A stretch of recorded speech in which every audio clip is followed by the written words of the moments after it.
খাওয়া দাওয়ার পরে আমি বেরোলাম। বিশেন সিং সন্ধে অবধি থাকবে। কেন জানি না, এই লম্বা চওড়া দাড়ি গোফলা সর্দারজির ওপরে আমার খুব আস্থা। আজ বলে নয়, বহুদিন হলো। নেশা নেই লোকটার কোনো, এক চায়ের নেশা ছাড়া। ট্রাকের স্টিয়ারিংয়ের সামনে গুরু গোবিন্দ ছবি। অসম সাহসী এই বিশেন সিং। বহুবার তার সাহসের পরীক্ষা নিয়েছি আমি। কখনো কোনো পরীক্ষাতে সে ফেল করেনি। পরীক্ষকের চেয়ে শিক্ষার্থীর সাহস বেশি, এ কথাই প্রমাণ করেছে সে বারবার। যদিও ও বিষয়ে কোনো কথা বললাম না, কিন্তু আমি জানি ও ট্রাকের ড্রাইভিং সিটের নিচে একটা লাইসেন্সবিহীন দোনলব বন্দুক আছে। বাংলাদেশের যুদ্ধের সময় ও কলকাতা থেকে জোগাড় করেছিল। গুলিও আছে ওর কাছে, তাও আমি জানি। মাঝে মাঝে হরিণ সম্বর মেরে জাল কাঠের পাহাড়ের নিচে ঢুকিয়ে নিয়ে সে চেকপোস্ট পার হয়ে যায় ঠিকই। বিশেন সিংয়ের স্ত্রী প্রীতম খুব ভালো শাম্মি কাবাব বানায় হরিণের। এই একটা নেশা বা অপরাধ বিশেন সিংয়ের। बिशन सिंह बोलो, आप यहाँ से जाइए, जब तक ना ही लौटिएगा मैं देखभाल करूँगा यहाँ का। সকালে যে লোকটাকে নালার কাছে দেখেছিলাম সেই নালার দিকেই আবার চললাম আমি। কেন জানি না, আমার সিক্স সেন্স বলছিল ওই দিকেই চন্দ্রকান্ত আছেন কোথাও। আমার কেবলই মনে হচ্ছিল যে চন্দ্রকান্তর অন্তর্ধান শুধুমাত্র হাতি মারার অপরাধে ধরা পড়ার ভয়েই নয়, ছবি নায়কের চন্দনীকে নিয়ে যেতে আসা সেটাও নিছক মদ কাম নয়। এই সমস্ত ব্যাপারের পেছনে আরও গভীরতর কোনো ব্যাপার হয়তোবা আছে, যার সম্বন্ধে আমি অবহিত নই। এমনকি গম্ভীর কথাবার্তাও একজন সাধারণ বুনোবদ্যির মতো নয়। ওর প্রতিটি কথার পেছনে হেয়ালি আছে। ও যেন নিজের কথা বলছে না, অন্য কারুর কথা বলছে। সকালে লোকটাকে যেখানে বাঁকের মুখে হারিয়ে যেতে দেখেছিলাম সেখানে পৌঁছে অত্যন্ত সাবধানে এগোতে থাকলাম। বন এখানে বড় গভীর, দুপুরবেলায়ও প্রায় অন্ধকার। সাহাজ, মিটকুনিয়া, তেতরা, গামহারি, শিশু এসব গাছই এখানে বেশি। বুড়ো জংলি অশ্বত ও বটও আছে, মাঝে মাঝে শালিবাস। খুব সাবধানে পথ চলতে হয়। আমও আছে কিছু কিছু মহিরুহু। একটা অস্পষ্ট পাকদণ্ডির মতো পথের রেখা পড়েছে চোটে শুকিয়ে ওঠা লাল ঘাসে। একটু এগিয়ে গিয়ে নালাটাকে আবার পেলাম। অপূর্ব এক দৃশ্য দেখলাম এখানে। বোধহয় 5,000 প্রজাপতি একসঙ্গে উঠছে আর বসছে, এক ইঞ্জিন বোমারু প্লেনের মতো গুনগুন করে শব্দ উঠছে জায়গাটা থেকে। সবুজ বনে হলুদ প্রজাপতির ঝাঁক হলুদ আগুন জ্বেলে দিয়েছে। এখানে নালায় জল বেশি নেই, ভেজা বালির ওপর সামান্য জল। প্রজাপতিগুলো জল খাচ্ছে সেখানে, বালির ওপর উড়ে উড়ে আবার বসছে। হঠাৎ চোখ পড়ল বালির ওপরে প্রজাপতিদের প্রায় পাশেই একটা প্রকাণ্ড ময়াল সাপ জলে এসেছে। অনেকক্ষণ দাঁড়িয়ে পড়ে সেই দৃশ্য দেখলাম, তারপরে আবার এগোলাম। এদিকটায় বড় বড় পাথর, কালো সাদা নানা রকম, কোনো ফেরারি লোকের আত্মগোপনের থাকার আদর্শ জায়গা। বড় বড় পাথরগুলোতে নজর করতে করতে চলেছি, এমন সময় আমার সামনে একটা নুড়ি এসে পড়ল। কোনো গাছ থেকে নুড়িটা ছুঁড়ল কেউ। সঙ্গে সঙ্গে আমার হাতটা কোমরে চলে গেল পিস্তলের কাছে। এমন সময় কে যেন হেসে উঠল গাছের ওপর থেকে। তাকিয়ে দেখি একটা বহু পুরনো আম গাছ। উপরটা এত ঝাঁকড়া যে নজর চলে না, সেদিকে আমি তাকিয়ে আছি একটা গাছের আড়াল নিয়ে। এমন সময় সেই গাছের গুড়ি বেয়ে ঝুপঝুপ করে কি যেন একটা পড়ল। অবাক হয়ে দেখি দড়ির একটা সিঁড়ি। গাছের উপরের অন্ধকার থেকে একজন লোক দড়ির সিঁড়ি বেয়ে তরতর করে নেমে এলো। আমি যেন স্থাণুর মতো দাঁড়িয়ে গিয়েছিলাম, পিস্তলের বাটে হাত দিয়ে তেমনি দাঁড়িয়ে রইলাম। দেখি চন্দ্রকান্ত। চন্দ্রকান্ত হাসছিলেন। বললেন, আসুন আসুন, আমাকে না দেখে যখন থাকতেই পারলেন না, তখন আপনাকে আর কষ্ট দেওয়া ঠিক মনে করলাম না। উপরে উঠে দেখি গাছের গভীরে বিরাট এক মাচা। শুধু তাই নয়, সেই গাছ থেকে অন্যান্য গাছে যাওয়ার জন্য ব্রিজ বানানো হয়েছে। প্রায় 500 মিটার জায়গা ছেয়ে মাচার পরে মাচা। চন্দ্রকান্ত হাসলেন। বললেন, জিম কার্বেটের ট্রি টপস বইটা পড়ে এই আইডিয়াটা পাই। যদি কেউ এই গাছের হদিস পায়ও, তাহলে 500 গজ দূরে যে গাছের দিকে চলে যাবে তা নেপালি ইঁদুরের মতো, তারপর নেমে পড়ব যেদিকে খুশি ঝুপ করে। বললাম, যেরকম মৌরসি পাড়া গেড়ে বসেছেন, আপনার মতলবটা কি? জঙ্গলে যত হাতি আছে সব সাবার করবেন নাকি? চন্দ্রকান্ত হাসলেন। বললেন, লবঙ্গিতে এখন আর হাতি নেই। চন্দ্রকান্ত আমাকে শাল পাতায় করে একটু মধু খেতে দিলেন। মধুটা খাচ্ছি, এমন সময় চন্দ্রকান্ত বললেন, চন্দনী এখানে এলো কেন? আমি বললাম, চন্দনীর অপরাধটা কোথায়? বেচারিকে যে অবস্থায় দেখলাম, তা দেখলে আপনি যে কি করতেন জানি না। কি অবস্থা? চন্দ্রকান্ত শুধলেন। আমি বললাম, আপনি কি জানেন টিকোর পাড়াতে দাঁড়িয়ানি হয়ে পেট চালাচ্ছিল? চন্দ্রকান্ত নৈর্ব্যক্তিক গলায় বলল, শুনেছি তা। তারপর হেসে বলল, মেয়েদের কি সুবিধা, তাই না? চেহারা মোটামুটি সুন্দর হলে পেট চালানোটা কোনো ব্যাপারই নয়। আমি লোকটার নিষ্ঠুরতায় স্তম্ভিত হয়ে গেলাম। অনেকক্ষণ কোনো কথা বলতে পারলাম না। বেশ অনেকক্ষণ পরে শাল পাতাটার দোনাটা নিচে ফেলতে যাব, অমনি চন্দ্রকান্ত আমার হাত থেকে দোনাটা নিয়ে নিলেন। বললেন, আমায় দিন, নিচে ফেললে চোখে পড়বে। আপনি শিকারী লোক হয়ে এই ভুল করতে যাচ্ছিলেন কি করে? আমি ভাবছিলাম সবই ভুল। চন্দ্রকান্তর কাছে আসাও ভুল হয়েছে আমার। একটু পরে বললাম, আশ্চর্য, চন্দনী আপনার বিবাহিতা স্ত্রী, অথচ আপনি এরকমভাবে ব্যাপারটাকে দেখবেন, তা ভাবা যায় না। চন্দ্রকান্ত বললেন, স্ত্রী লোক কখনো কাউকে ভালোবাসে না, কর্তৃত্ব করতে চায় ওরা পুরুষের ওপরে। চন্দনী জেনে শুনে ভুল লোককে বিয়ে করেছিল। ও আমাকে খোঁটায় বেঁধে রাখতে চেয়েছিল, ওর ঘটি বাটির মতো সম্পত্তি বানাতে চেয়েছিল আমায়। তারপরে একটু থেমে বললেন, আপনি তো জানেন আমি ওকে কখনো ভালোবাসিনি। ওকে কেন, কোনো স্ত্রী লোককেই কখনো ভালোবাসিনি। চন্দনী আমার জীবনের পরিপন্থী, কখনোই পরিপূরক হয়নি। অবশ্য একথা অস্বীকার করি না যে আমার জীবনের পরিপূরক হওয়া সহজ নয়। আমি চুপ করে রইলাম। বললাম, চন্দনীকে একবার আপনার কাছে নিয়ে আসব। চন্দ্রকান্ত চোখ দপ করে জ্বলে উঠল। মাথা নেড়ে বললেন, না, একদম না। তাহলে আমি ওকে নিয়ে কি করব? অসহায় গলায় আমি বললাম। চন্দ্রকান্ত হেসে ফেললেন।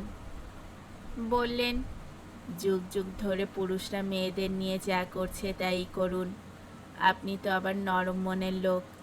আপনি চান তো বিয়ে করেও ফেলতে পারেন, না চান তো যেখান থেকে তুলে এনেছিলেন সেখানে ছেড়ে দিয়ে আসুন। আমার বলার আর কিছুই নেই। আমি চুপ করে রইলাম। তারপর বললাম, ও কিন্তু এখন আপনাকে ভালোবাসে। চন্দ্রকান্ত বললেন, এক কথা বারবার না বলাই ভালো। মেয়েদের ভালোবাসার স্বরূপটা আশ্চর্য। ওদের জলের মতোই চরিত্র। যখন ঘর থাকে যার বুকে, তার দিকে সহজে গড়িয়ে যায় ওরা। ওরা নিজের সুখ নিজের স্বার্থ ছাড়া নিজের নিরাপত্তাকেই ভালোবাসে। শালাবাবু, দয়া করে চন্দনীর ভালোবাসার কথা আমাকে আর বলবেন না। আমি বললাম, একদিন কি ওকে নিয়ে এলে সত্যিই রাগ করবেন আপনি? ভেবে বলুন। চন্দ্রকান্ত বলল, না ভেবেই বলছি, যদি আনেন তাহলে এই গাছে বসে গুলি করে মারব ওকে। তারপর নিজের মনেই বলে উঠলেন, পাকলা আম্ব সুরতি, তুহি চম্পা ফুল মহিমালতী, রাতিরে হেব্য পীড়িতি সজনীল। বলেই হাসতে লাগলেন। আমি হতভম্ব হয়ে গেলাম। বেলা পড়ে আসছিল। বিশেন সিং আমি না যাওয়া পর্যন্ত আটকে থাকবে, তাই আমি বললাম, আজকে যাই। চন্দ্রকান্ত বললেন, আর একদিন আসবেন, তবে খুব সাবধানে, কেউ যেন পিছু না নেয়। সম্ভব হলে রাতে আসবেন, একটু দেখে শুনে। নালায় বড় একটা বাঘ, রোজ জল খেতে আসে সন্ধ্যের পরে। আমি গাছের থেকে নামতেই সিঁড়িটা তুলে নিয়েছিলেন চন্দ্রকান্ত। এবারে সিঁড়িটা আবার ফেলে দিলেন। সিঁড়িতে পা দিয়ে আমি বললাম, শরীর কেমন আছে এখন? চন্দ্রকান্ত বলল, প্রায় সম্পূর্ণ সুস্থ হয়ে গেছি। দেখছেন না কেমন রুষ্টপুষ্ট হয়েছি? সবই কমফুর দয়া। যা কোনো বিলেত ফেরত ডাক্তার করতে পারল না, সেই হাঁপানি প্রায় নিরাময় করে এনেছে ওর জড়িবুটি দিয়ে। তারপর হঠাৎ অপ্রাসঙ্গিকভাবে বললেন, কমফুর জন্য আমি সব করতে পারি। আমি বললাম, যেমন সকালবেলা সম্বরটা মারলেন। চন্দ্রকান্ত হাসলেন, বললেন, শুধু কমফুর জন্য নয়। তারপর বললেন, থার্ড ক্লাস হাত হয়ে গেছে, প্রথম দুটো গুলি মিস করলাম, ভাবা যায় না। আমি নেমে যেতেই সিঁড়িটা আবার উঠে গেল সরসর করে। কে বুঝবে যে ঘন পাতার আড়ালে অমন আরামে থাকার মাচা আছে। ছবি নায়ক সেদিন রাতে চন্দনীর জন্য এসেছিল ক্যাম্পে। এ কথা আমি তাকে বলিনি, কিন্তু মনে হলো চন্দ্রকান্ত সব খোঁজই রাখেন। নালায় নেমে আস্তে আস্তে এসে রাস্তাটায় উঠলাম। বেলা পড়ে গেছে, একটু পরে একেবারে অন্ধকার হয়ে যাবে। গাছগাছালির ছায়াও এখন আর দেখা যায় না। চারিদিকে অন্ধকার ঘনিয়ে এসেছে। হঠাৎ সামনে রাস্তার ওপরে চোখ পড়তেই দেখি বড় একটা ময়ূর 50 গজ দূরে আমার পেছন দিকে ফিরে পথের উপরেই দাঁড়িয়ে আছে। ময়ূরটাকে লক্ষ্য করেছি ঠিক এমন সময়ে ময়ূরটার পেছনে ও আমার সামনে জঙ্গল থেকে একটা চিতাবাঘ পথের বাঁ দিক থেকে বেরিয়ে এসে এক লাফে ময়ূরটাকে ধরল। ময়ূরটা একবার কেয়া করে ডেকে উঠেই থেমে গেল। চিতাটা ময়ূরের গলা কামড়ে জঙ্গলের ভেতরে নিয়ে যাচ্ছিল। আমি কিছুক্ষণ দাঁড়িয়ে চিতাটাকে জঙ্গলের গভীরে চলে যাওয়ার সুযোগ দিয়ে আবার আস্তে আস্তে এগোলাম। সন্ধ্যের পরপর বেশ ঠান্ডা ঠান্ডা একটা ভাব হয়। দূর থেকে ক্যাম্পের সামনে আগুন দেখা গেল। বিশেন সিং কাঠের গুঁড়ির ওপরে বসে চা খাচ্ছিল। আমাকে দেখে আশ্বস্ত হলো, বলল, আপি কা ইন্তজার মে থা, আব मैं চলে। চা খেয়ে বিশেন সিং হেল্পার অশোক কুমারকে নিয়ে বন পাহাড় কাঁপিয়ে তার মার্সিডিস স্টার্ট করে জঙ্গলের পথ আলোয় উদ্ভাসিত করে চলে গেল। অনেকক্ষণ অবধি পাহাড়ের খাজে খাজে ট্রাকের শক্তিশালী ইঞ্জিনের গঙ্গানি শোনা গেল। তারপর একটা সময় গঙ্গানিটা মিলিয়ে গেল। ঝিঝির ডাক সমস্ত পরিবেশকে মুড়ে দিয়ে চাঁদের আলোয় মাখামাখি করে রাতকে হাত ধরে বন পাহাড়ে খেলাতে লাগল। লজ্জাবতী লতার মতো পাতাওয়ালা মানুষের মাথা সমান দত্তরি গাছগুলোর পাতায় পাতায় চাঁদ পড়ে পাতাগুলো দেখতে রূপঝুরি হয়ে গেল। আমাকে দেখতে পেয়েই চন্দনী কাছে এলো। এ এক নতুন অনুভূতি আমার জীবনের। ও যদি শহরের শিক্ষিত মেয়ে হতো তাহলে আমাদের সম্পর্কটা পারস্পরিক হতো, সে যেমন আমাকে খুশি করার চেষ্টা করত, আমিও তাকে। তাহলে দুজনের মনের মধ্যেই সমান একটা টেনশন থাকতো, দুজনে দুজনকে খুশি করতে পারছি কি পারছি না এটা জানার জন্য। কিন্তু যে আমার কাছ থেকে কিছুই প্রত্যাশা করে না, শুধুই আমার আশ্রয় চায়, শুধুই আমার কাছে থাকতে চায়, শুধু নীরবে আকুতি জানায় যাতে আমি ওকে ছেড়ে না যাই। আশ্রম হরিণীর মতো ও আমার পায়ে পায়ে ঘোরে, বোবা চোখে প্রীতি ও শ্রদ্ধা জানায়। ওর ভাষা আমার ভাষায় কত তফাৎ সব কিছুতে। কিন্তু ওর অন্তরের নম্র নারীসুলভ ঐশ্বর্যে ও আন্তরিকতায় ও আমাকে এই চাঁদের আলো দিগন্ত বিস্তৃত বনানীতে যেভাবে আপ্লুত করে, যেভাবে আপ্লুত করে রাখে। হঠাৎই নিজের কাছে আমি বড় দামি হয়ে উঠেছি। আমার মতো হেন লোকেরও যে এত দাম, সেও যে কারুর কাছ থেকে যত্ন, ভালোবাসা, প্রীতি পেতে পারে, যার সুখই যে অন্যজনের সুখ হতে পারে, এসব কথা এক সপ্তাহ আগে আমার বিশ্বাস হতো না। এই হঠাৎ দুর্ঘটনা প্রসূত ঈশ্বর প্রেরিত প্রাপ্তি আমাকে এত অভিভূত করে ফেলেছে। নারায়ণ চা করছিল, চন্দনী দৌড়ে গেল চা আনতে। আমি ইতিমধ্যে জুতো জামা কাপড় ছেড়ে পায়জামা পাঞ্জাবি চটি পরে ফেললাম। এন্ডির চাদরটা গায়ে জড়িয়ে নিলাম। তারপর উল্টো দিকে মুখ করে কাটা কাঠের গুঁড়িতে এসে বসলাম। আগুনটা চাঁদের আলোর রাতের শোভাকে নষ্ট করে দিচ্ছে। কাল থেকে আগুনটাকে ক্যাম্পের পিছনে করতে বলবো। চন্দ্রকান্ত যে কবিতাটি বলেছিলেন তার কথা ভাবছিলাম। কবিতাটির মানে হচ্ছে, পাকা আমের মতো শরীর তোমার, তুমি চাপা ফুল আর আমি মালতী ফুল, রাতের বেলা প্রেম হবে গো। কদবেল গাছের তলায় দোকান, সেই দোকানে বসে নবীন বেশ্যা পান বিক্রি করছে, দেখো পানে চুন লাগিও না। আমার বাড়িও কদবেল গাছের তলায়, এখন পান দাও, সূর্য ডুবে গেলে পানের পয়সা পাবে। আমায় নিরাশ করো না যেন সজনী। আমার চোখের সামনে চন্দনী ঘুরছিল, আর কেবলই আমার চন্দ্রকান্ত শীতল নিষ্ঠুরতার কথা মনে হচ্ছিল। মানুষ কি করে এত নিষ্ঠুর হতে পারে ভেবে পাচ্ছিলাম না। চন্দনী চায়ের গ্লাস এনে আমাকে দিল।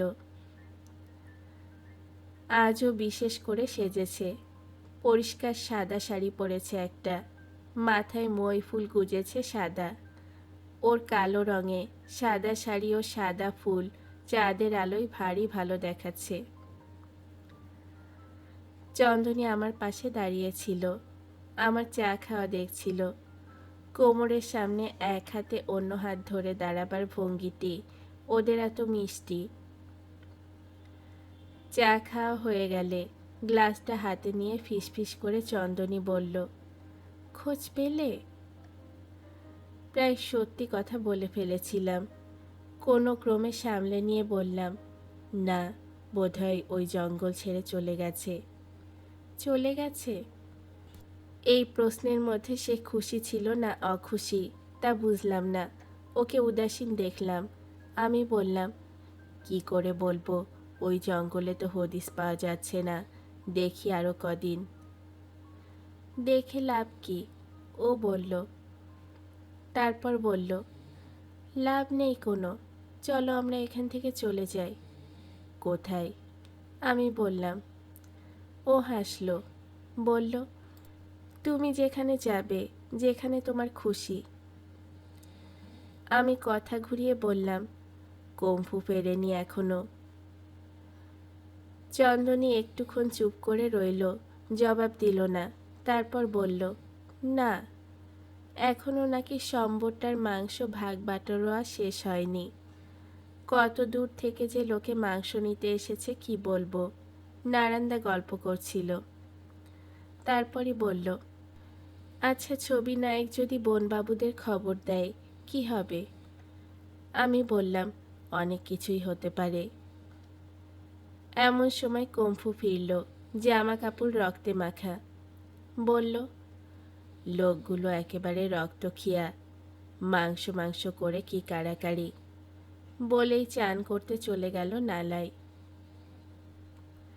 যাওয়ার সময় বলল, আজ সারাদিন আমার রুগীর দেখাশোনা হলো না, খাওয়া দাওয়া হলো না সারাদিন। আমি বললাম, এখন ভালো করে সম্বরের মাংস খাও। কম্ফু চেঁচিয়ে নারায়ণকে বলল, তোদের ভালো রান্নার মাংস আমাকে একটু চাখতে দিস নারায়ণ, আমাদের ঘরে তেল নেই, আমরা ঘষে বা সেদ্ধ করে খাবো, বউ যা রাঁধবে। চন্দনীকে শুধলাম, রত্নকারকে দেখছি না, ও ফেরেনি নাকি? চন্দনী বলল, না, বিশেন দাদা বলছিল ও নাকি বনতলায় গেছে, কূপ থেকে সাইকেল নিয়ে। বনতলা কেন?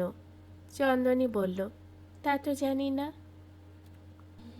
কম্ফু উবু হয়ে বসে বলদটার পায়ের স্লিলংটা ঠিক করছিল। আমি উঠে গিয়ে ওর পাশে উবু হয়ে বসলাম। যদিও চাঁদ আজ সন্ধ্যা থেকেই বেশ জোর, তবু মশাল জ্বেলেছে একটা। মশালের আলোটা ওর রোদে পোড়া তামাটে মুখে একটা সোনালি আভা দিয়েছে। আমি ফিসফিস করে বললাম, চারদিক দেখে নিয়ে, চন্দ্রকান্তর হাঁপানি সারালে কি করে কম্ফু? কম্ফু হঠাৎ মুখ তুলে চোখের দিকে তাকালো, তারপর বলল, তুমি গেছিলে বুঝি, দেখা হলো, নিজেই খুঁজে পেলে? ঠিক নিজে নয়, তবে প্রায়। বললাম, কি দিয়ে সারালে বলো না? ও বলল, বলে কি লাভ, তুমি কি করে বুঝবে, তবুও শোনো। পালধুরা গাছের ছাল কেটে তার সঙ্গে আরও অনেক জড়িবুটি দিয়ে বাবুর জন্য একটা বিশেষ ওষুধ বানিয়েছিলাম। পালধোয়া গাছ কোনটা? আমি বললাম, চিনি না তো। কম্ফু বলল, তুমি কি সব গাছ চেনো? বড় গাছ হয়তো চেনো কিছু কিছু, লতা পাতা কিছুই চেনো না। আমি এই নিয়ে জীবন কাটালাম, চুলগুলো কি এমনি পাকলো? তবে কি দুঃখ জানো, গেও যোগী ভিক পায় না। যদি কেউ আমার পেছনে থাকতো, তবে আমি কর্কট রোগ সারাবার ধন্বন্তরী ওষুধ বানাতাম। বাবুরা বলে, আজকাল তোমাদের বড় বড় গাগঞ্জে নাকি অনেক লোক মরে এই রোগে। আমি বললাম, ক্যান্সারই তো এখন চিন্তা। সেটা কি জানো আর বাবু, কোনো সাপ কি? সেদিনও বলছিলে এর কথা। আমি হেসে ফেললাম, বললাম, ওই কর্কট রোগের ইংরেজি নাম ওটা। কম্ফু খুশি হলো, বলল, তাও তুমি একটা ইঞ্জিরি শোনালে, আরও একটা জানি। আমি বললাম, কি? কম্ফু বলল, ছবি ঠিকাদার আদর করে আমাদেরকে ডাকে। আমি শুধলাম, কি কথা?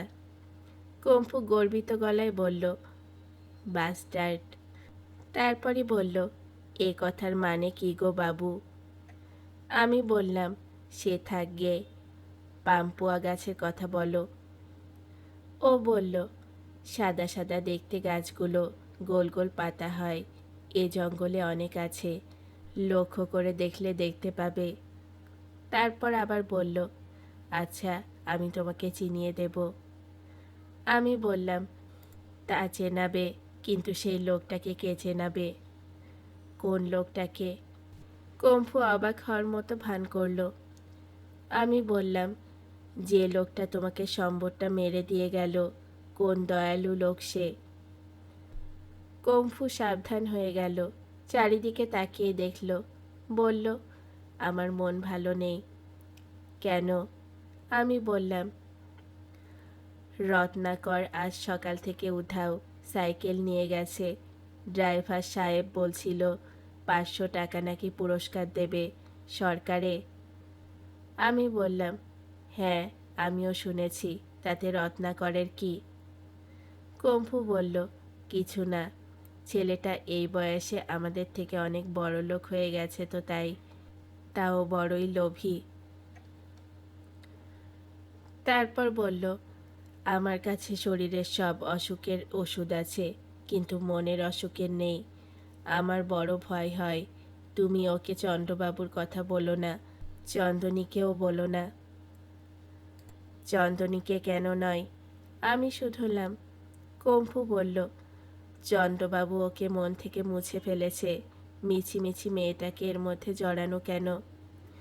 আমি বললাম, ও।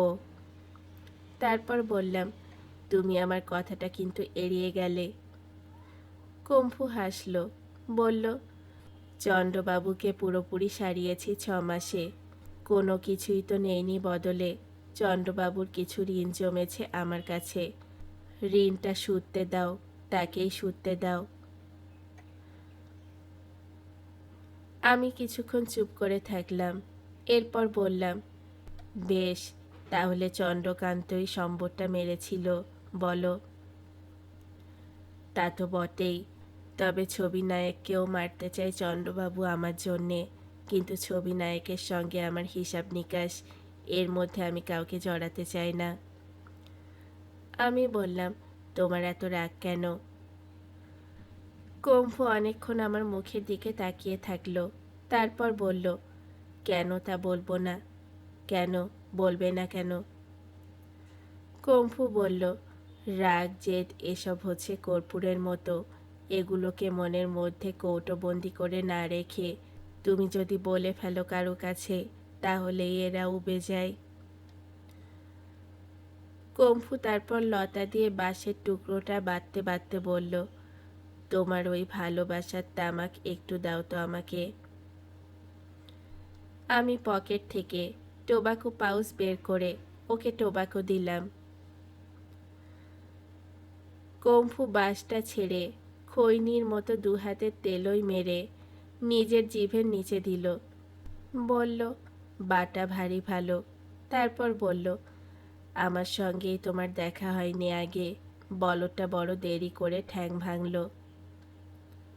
তারপর বলল, দেখছি এরা তোমাকে সবাই ভালোবাসে, তুমি কি সে কথা জানো? আমি বললাম, জানি। তারপরই বলল, এটাও বড় একটা কথা, কেউ কাউকে ভালোবাসলেই হয় না, সেটা অন্যের জানা দরকার। যেমন চন্দ্রকান্ত জানে না চন্দনী এখনও তাকে ভালোবাসে, ভালোবাসা কি একরকম? এই জঙ্গলের লতার মতো কত রকম ভালোবাসা, কত রং, কত গন্ধ, কত গুণ, সব হরেক হরেক। তারপর একটু থেমে বলল, মেয়েটাকে আমি দেখছি কদিন হলো, ওকে তুমিও দাগা দিও না যেন। চুল তো পাকলো, একটু একটু বুঝি, মানুষ বাঁচতে পারে বহুদিন, 80, 90, 100 কিংবা 200 বছর, কিন্তু ভালোবাসা একবার দুবারই চটে। আজকে খিচুড়ি রেঁধেছিল নারায়ণ। খিচুড়ি, আলু ভাজা, শুকনো লঙ্কা ভাজা আর কাঁচা পেঁয়াজ, সঙ্গে সম্বরের মাংস কষা। খাওয়া দাওয়ার পর কিছুক্ষণ বাইরে বসে পাতার ঘরে এলাম। চন্দনী আগে থেকেই শুয়েছিল। ও রোজ এক কোণায় ওর কাঁথা পেতে শোয়। কাঁথাটা এবং ওর জামা কাপড় বড়ই পরিষ্কার পরিচ্ছন্ন। ওরা মাটিতে কাচে, এক রকমের মাটি আর লতা দিয়ে গা পরিষ্কার করে, ধুন্দুলের খোসাও ব্যবহার করে। কৌরঙ্গের তেল মাখে, নিমের তেল মাখে, বুনো চাপা ফুল দিয়ে মাথায় দেওয়ার তেল তৈরি করে। রোজই ওই রকম করে শোয়। আমি ডাকলে তবে আমার কাছে আসে, আমার পাশেই শোয় জড়সড় হয়ে। অসাবধানে ওর পা আমার পায়ে লেগে যায়, হাত হাতে, বুক বুকে কখনো কখনো। ঘরের মাথায় যে পাতাগুলো দেওয়া ছিল সেগুলো শুকিয়ে গেছে কদিনে।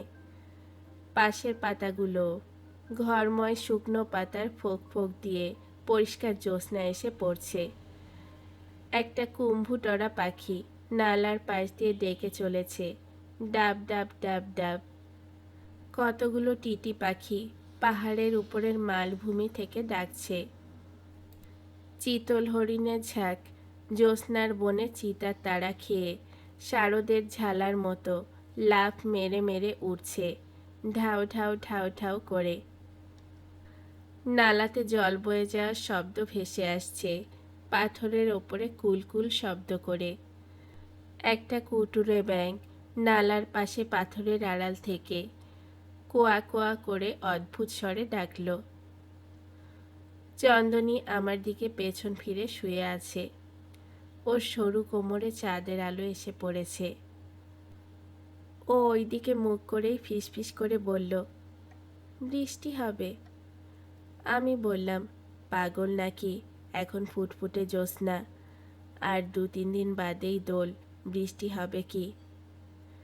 চন্দনী বলল, তুমি দেখো হয় কি না, ছোটবেলা থেকেই দেখছি ওই ব্যাঙটা ডাকলে বৃষ্টি হয়। আমি বললাম, বাজি। চন্দনী হাসল, বলল, বেশ। আমি বললাম, কি বাজি? তুমিই বলো। আমি বললাম, না, তুমি বলো। ও বলল, যদি জিতি একটা জিনিস চাইবো তোমার কাছ থেকে, দেবে তো? দেব। আমি বললাম। কিছুক্ষণ পরে আমি বললাম, রত্নাকর এখনো ফেরেনি না? না। চন্দনী বলল, সন্ধ্যের পর কি কেউ একা সাইকেলে এই জঙ্গলে এতখানি পথ আসতে পারে? কত ভয় আছে পথে পথে। আমি ওর সঙ্গে গল্প করার জন্য বললাম, কি কি ভয়? ও বলল, আহা, জানো না যেন।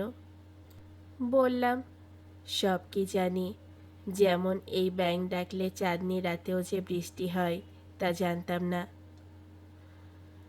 চন্দনী কপট রেগে বলল, সবটাতে ঠাট্টা, তাই না? তুমি যে কত কিছু জানো আর আমি জানি না, এমন কিছু থাকতে পারে না যে আমি জানি তুমি জানো না। নারায়ণ খাওয়া দাওয়ার পরে যথারীতি গান আরম্ভ করেছে। দয়া করো দীনবন্ধু, শুভে যাও আজ দিন, কলিযুগে জগন্নাথ আপে কুরুজ ভবন, কলিযুগে জগন্নাথ বীজে চক্রহন্ত। নারায়ণের গানে এমন এক সমর্পণ তন্ময়তা আছে যে সে বলার নয়। নারায়ণ যখন তার মৃত ছেলের কথা বলে, যখন বলে নাগ সাপে তাকে কামড়ালে ছেলের মৃত্যুর প্রতিশোধ নেবে ও, তখন আমার কেবলই মনে হয় যে অপত্য স্নেহ বোধহয় প্রেমের চেয়ে অনেক গভীর হয়। হঠাৎ চন্দনী বলল, তুমি কি সব ছেড়ে চলে যাবে আমাকে ফেলে? হঠাৎ এই কথা কেন? আমি বললাম। চন্দনী বলল, আমার মন বলছে চলে যাবে। তারপর অনেকক্ষণ চুপ করে চন্দনী রইল। বাইরে হাওয়া দিয়েছে জোর, বাঁশপাতা ও অন্যান্য পাতা মচমচানি শব্দ তুলে যাচ্ছে পাথরের বুকে। ঝিঝি শব্দ ছাপিয়ে হঠাৎ সেই শব্দটা সোচ্চার হচ্ছে। চন্দনী হাওয়ার মতো ফিসফিস করে বলল, যদি চলেই যাও আমাকে একটা জিনিস দিয়ে যাবে, একটা ভিক্ষা আছে তোমার কাছে। বড় করুণ শোনালো ওর গলা, যেন মিনতি করে বলল ও। আমি উঠে বসলাম, ওর মুখের দিকে মুখ নামিয়ে বললাম, নিশ্চয়ই, বলো তুমি কি চাও, কি তোমাকে দিতে পারি আমি? চন্দনী হঠাৎ উদাস গলায় বলল, তাহলে চলে যাবেই? জানতাম আমি।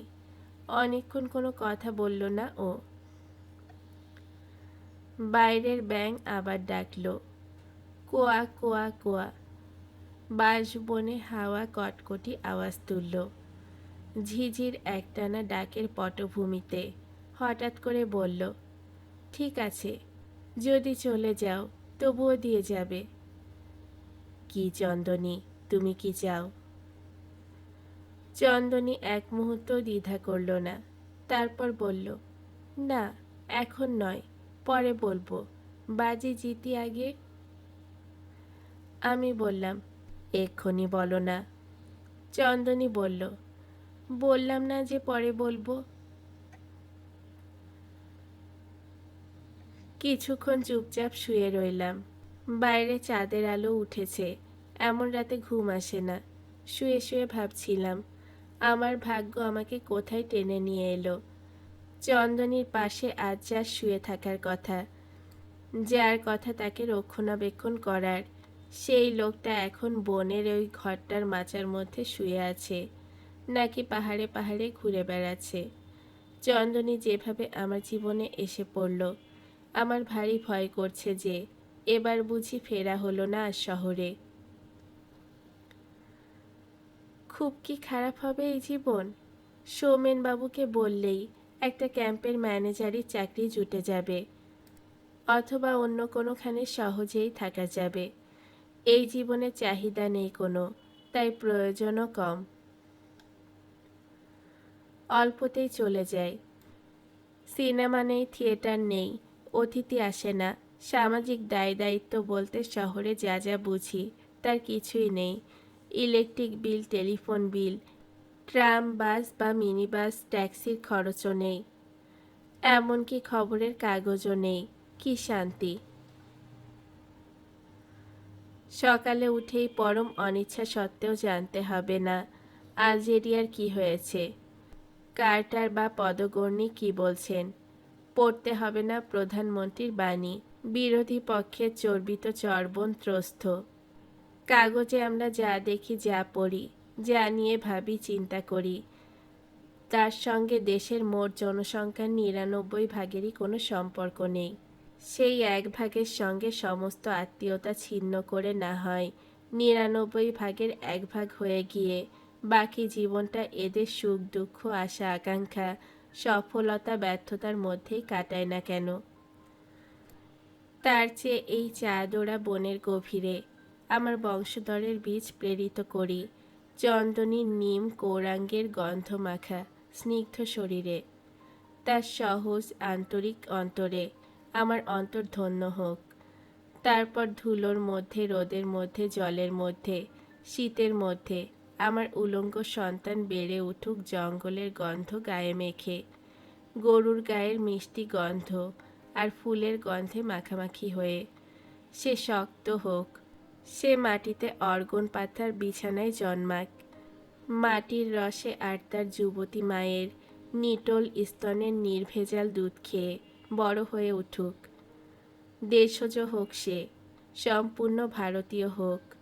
তাকে আমরা সেন্ট জোভিয়ার্স বা লা মার্টিনিয়ারে না পাঠাই, মেম সাহেবদের বাচ্চার মতো পোশাক না পরিয়ে, ইংরেজি কমিক্স বা থ্রিলার বই না পড়িয়ে মানুষ করে তুলি না হয়। তার অসুখ করলে বিদেশি বিদ্যার পারদর্শী, বিদেশি ডিগ্রিধারী ডাক্তারের কাছে লাইন দিয়ে না দাঁড়িয়ে দেশি কম্ফুর হাতে না হয় তাকে ছেড়ে দেই। ভয়ের কি, কিসের ভয়? ভালো না খাওয়ার ভয়, ভালো না পড়ার ভয়, কনভেন্টেন্ট অফিসার না হওয়ার ভয়, অচিকিৎসার ভয়। আমার দেশের কোটি কোটি লোক তো এমনি করেই বেঁচে আছে হাসি মুখে। তারা আমাদের প্রত্যেকের চেয়ে, সরকারি বিরোধী দলের বহু নেতাদের চেয়েও অনেক সৎ, অনেক খাঁটি। এরাই তো আসল ভারতবর্ষ। এরা শহুরে লোকদের চেয়ে অনেক ভালো। এদের মধ্যে যারা বাস করে, শুধু ভঙ্গি দিয়ে নয়, ভালোবাসার গভীরতার বোধে এদের বোঝে, এদের জেনে, এদের ঘুম থেকে জাগিয়ে তুলে, এদের ন্যায্য সম্মানের আসনে না হয় ওদেরই বসাবো। এটা কি বেঁচে থাকা নয়? এটা কি করার মতো কিছুই নয়?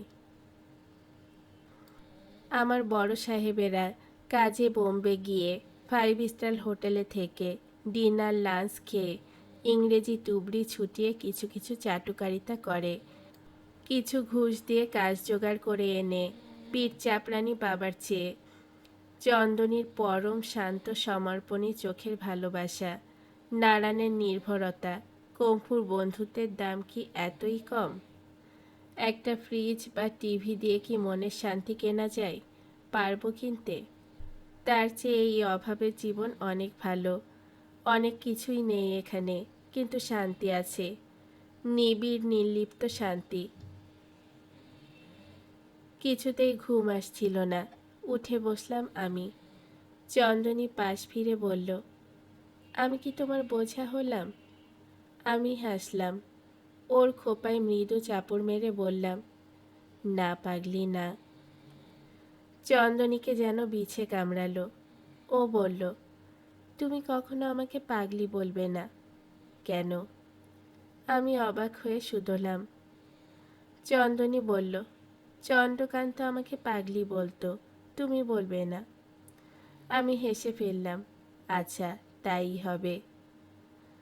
তারপর আমি বললাম, তুমি শুয়ে থাকো, আমি একটু ঘুরে আসছি। কোথায়? চন্দনী উঠে বসল। বললাম, চাঁদের আলোয় কেমন দেখাচ্ছে চারধার, ঘুরে আসি একবার। হাঁটতে হাঁটতে ভাবা যায় অনেক কিছুই। তোমাকে বুকের এত কাছে নিয়ে শুয়ে কি কোনো জোয়ান মানুষ ঘুমাতে পারে? আহা, বলেই চাপা হাসি হাসল চন্দনী। আমি বললাম, মনে আছে তোমাকে চন্দ্রকান্ত বলেছিলেন বিড়িগড়ে সেদিন, যখন তুমি আমার কপালে ঠোঁট ছুঁয়েছিলে, বলেছিলেন, তোরা খালি খিদে পাইয়ে যাস, খিদে মেটাতে না পারলে খিদে জাগানোটা অন্যায়। চন্দনী হাসছিল বিছানায় উঠে বসে। ওর গ্রীবায় চাঁদের আলো এসে পড়ছিল। চন্দনী বলল, যে এ কথা বলছিল সে যেন কত বোঝে এসব কথা, ভূতের মুখে রাম নাম।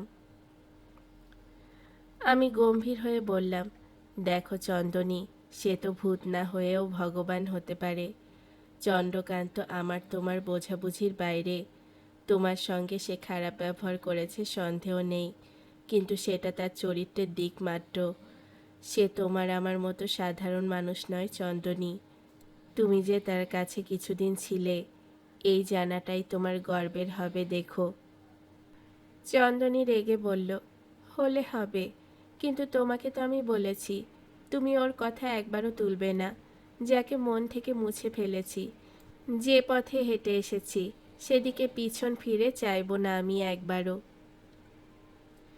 আমি বললাম, বেশ, আপাতত আমার পথের দিকে না তাকিয়ে লক্ষ্মী মেয়ের মতো শুয়ে থাকো, আমি একটু ঘুরে আসছি। তারপর বললাম, তোমার কি ভয় করবে একা একা? চন্দনী বলল, জানোয়ারের ভয় কোনোদিনও করিনি, ভয় মানুষকে, তোমাদের মতো মানুষকে। আমি আবার কি করলাম? বললাম আমি, ওই হলো, তুমি করনি, কিন্তু তোমার জ্ঞাতি গোষ্ঠীরা করে। বললাম, এসব কথা থাক, সত্যি বলো ভয় করবে কি না? কিসের ভয়? তুমি যাও, নারায়ণদাদের একটু বলে যেও। নারায়ণদের ঝুপড়ির কাছে গিয়ে বলবো কাকে? সম্বরের মাংস খেয়ে আজ এরা এমনই বেহুশ যে লুঙ্গি একদিকে শরীর অন্যদিকে করে অঘরে ঘুমোচ্ছে। কম্ফুর ঝুপড়িতেও সারা শব্দ নেই, বাইরে শুধু ছিপছিপ করে ঝিঝি ডাকছে। নালার জল বর কুলকুলানি আর পিউ কাহা বলে পাখির ডাক। আমি বললাম, ঘুমো তুমি, আমি ঘুরে আসছি।